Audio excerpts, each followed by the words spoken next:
A human crafted a limb for an alien child. That same day, their queen came to him. They called him the Fixer, not out of respect at first, but because he lived in the abandoned lower decks of Nereth Station, repairing whatever broken junk others threw away.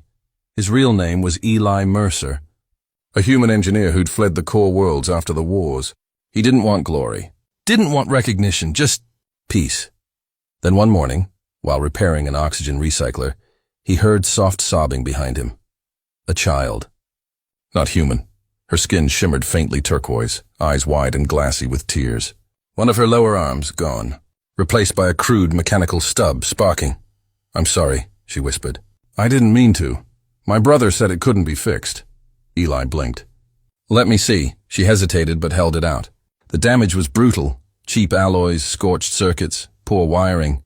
He sighed. "Who made this?" "Some soldier," she said softly. "He said only the rich can afford real limbs." Eli frowned, then smiled faintly. "Well, lucky for you, I'm stubborn." He worked for hours. No payment, no name, no questions. Just focus, precision, care. When he was done, the arm wasn't just functional. It responded. Moved naturally. Warm to touch. The little alien flexed her new fingers. It feels real." Eli chuckled. "That's because I made it human grade. Stronger than it looks." She hugged him, unexpectedly tight. "Thank you." He froze, surprised, then hugged her back. "You're welcome, kid." He didn't know that hug was being broadcast live across half the empire. Hours later, the ground shook.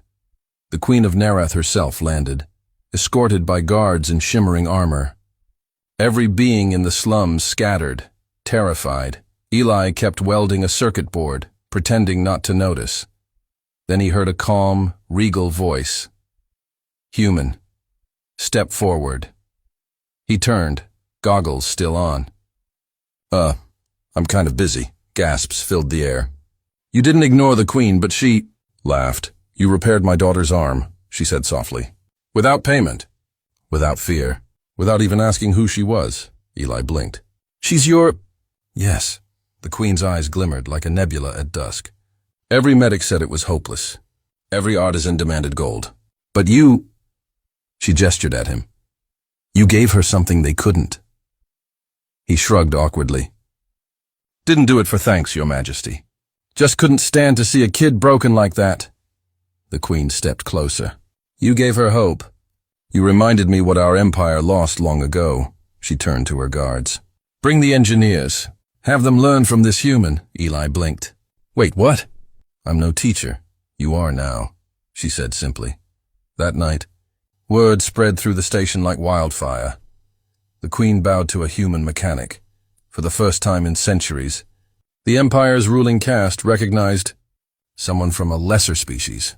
But the real story wasn't about politics. It was about a little girl running through the palace gardens, her new arm glinting in the light, waving at the stars, and about a tired mechanic in the lower decks, now flooded with requests, not from nobles, not from generals, but from families.